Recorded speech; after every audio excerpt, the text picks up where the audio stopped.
How's it going, folks? This is Wayne R back with another technique lesson today. A heavily requested technique lesson. It's about bar chords. I get a lot of people who message me saying they're struggling on bar chords, mainly beginners, because bar chords are, to any normal person, I think, very, very difficult, and there's a lot of pain sort of learning them. And so I'm going to use this lesson to give you a few tips to how I go about them, how to practice them, and how to sort of use them in songs. So without further ado, let's get to it. Okay, so bar chords, everybody's worst nightmare, including mine when I was learning. So what I'm going to talk about first is the 4 common bar chord shapes that you're going to come across a lot. I'm not going to talk about the 7th bar chord shapes at the moment, just the major and the minor. So if you look at the bar chord that I'm actually doing now, it's off the 6th string root note. I'm actually doing an A major bar chord. I'm assuming you know the notes on the fretboard. If you don't, it's a good thing before you even try bar chords is to learn all the notes on the fretboard, okay? There's plenty of books that tell you that, or if you go on, obviously, YouTube, other lessons and things like that. But I'm not going to talk about it in this lesson. I'm just assuming you're gonna already know that, okay? So if I take the bar off, we've actually got, if I move that all the way down, we've got an E major shape. Okay, now if I put the bar on, because what a bar chord is, it's a movable chord. But within that bar chord, we've got an E major shape. Now, if I take that 2nd finger off, we've now got a minor shape. Okay, so that would be, I'm on the 5th fret. I'm actually doing an A minor now. Okay, so we've got the major. This is off the 6th string root note. Major, and that would be the minor. Okay, and off the 5th string root note. So obviously, if I do an A minor shape with my 2nd, 3rd, and 4th finger, let's say slide that up 2 frets. And the root note is now the B. Now what I tend to do, only because I've got really big fingers, I find it easier covering all the strings, but I'm still just going to play, okay, the top 5 strings. Most people would do it like that. I just find it more comfortable by covering all the strings, but obviously I don't play the low E string when I do these. And what we got there would be a B minor. Now if I did the major shape, with the 2nd, 3rd and 4th finger and move that same position, I'd have a B major, okay?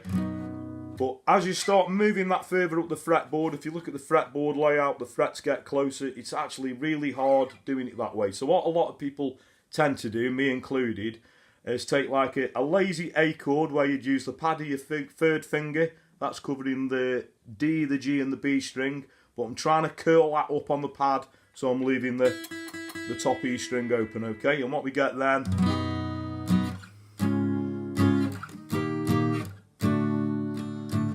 it's very difficult at first, but I find it a lot easier, than doing it, sort of an A major shape. So a good way is to practice that. Eventually, obviously I appreciate for beginners, that's going to be very difficult to start off with, but I'm going to break this down and talk about how we even, how we do a bar chord. So the first thing is to just being able to get the bar on itself. Okay, so try and get your finger as parallel to the frets as you can. Now if we do these shapes sort of, let's do it around the A chord. Well, we don't really want to be doing them down here because when we put the rest of the chord on, that's where the frets are at the widest. So a good place to practice bar chords is a little bit further up the neck. So I'm going to bar the 5th fret, okay?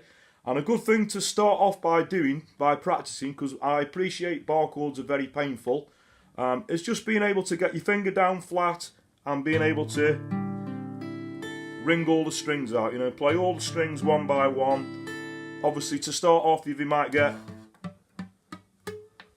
a lot of muted strings, but you got to practice getting your thing down as flat on the fretboard as you can. Your thumb's going to play a big part in this, so if you look at my thumb position, okay, so it's about halfway up the neck at the back, a little bit skew width, but what that's enabling me to do is to really push against that bar, okay? And it is really painful because obviously there's a lot of muscles we're going to develop in your hand and in your sort of your forearm and everything, so that's where you're going to get most of the pain. But if you practice them often, that pain soon sort of reduces, okay? They'll always be a little bit painful, but not as painful as when you start off, okay? So that's the first thing to practice, is just getting the bar on, getting all those strings ringing out. Okay, so when you do that, and you're quite successful at doing that, another good thing is to maybe move that around on the fretboard. Still practicing getting all those strings ringing out. Okay, and when you're comfortable doing that, then it's time to put the rest of the chord on. So maybe we could look at doing that E major shape with the second, third and fourth finger. You know, taking E major, slide that up, put the bar on the 5th fret, and again, just practice. Just getting all those strings to ring out. Practice the minor. Now the minor is actually harder because when you take that second finger off, you find the pressure of the first finger comes off, so you get this where you're not holding the strings down. So a good tip for that is to put the second finger over the top of the first finger. Okay, and you're going to get that finger nailed down then. So to start off with anyway, just until you get you build the strength up in that finger. So when you've done that, practice it on the the 5th string root ones as well. So practice doing maybe a B minor, which is a very sort of popular bar chord that you find in a lot of songs, and it's one that you can't really avoid. A lot of the like an F sharp or a C sharp minor and things like that are ones that come up in a lot of songs, and flats and sharp chords, you can't really avoid those chords. So this is why it's essential to sort of practice bar chords. So practice the A minor shape one, practice the other one if you want to do it that way first with the A major shape, then practice doing it with the lazy A. Again,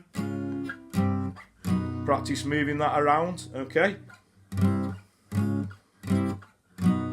But like I say, once you can do a bar chord, maybe to start off with, because the frets are closer up here, maybe move it around, the top end of the fretboard so your fingers aren't you haven't got the pain of your fingers stretching.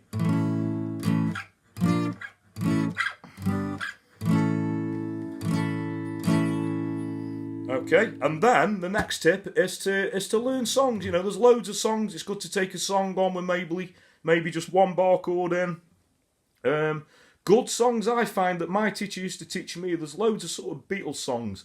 I think songs like Ticket to Ride or Help, they've maybe got 1 or 2 bar chords in. There's plenty of songs that I've done.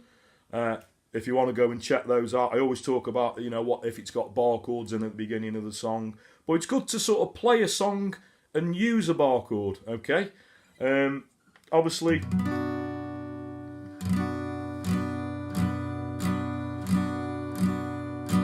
Practice playing the chord and then have a go at playing the song with.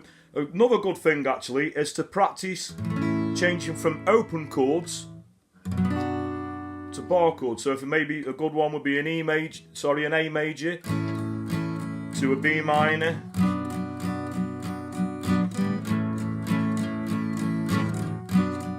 Or another one, I don't know, an E major to an F.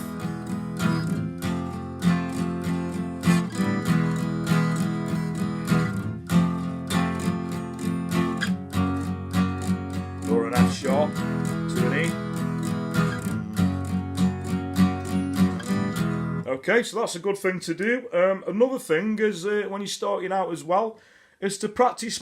This is good for muscle memory. So if you're doing a bar chord, maybe try taking that off, keeping your fingers intact, and putting it back on. Obviously, you won't get that straight away. You might have to adjust your fingers when you get it back on the fretboard.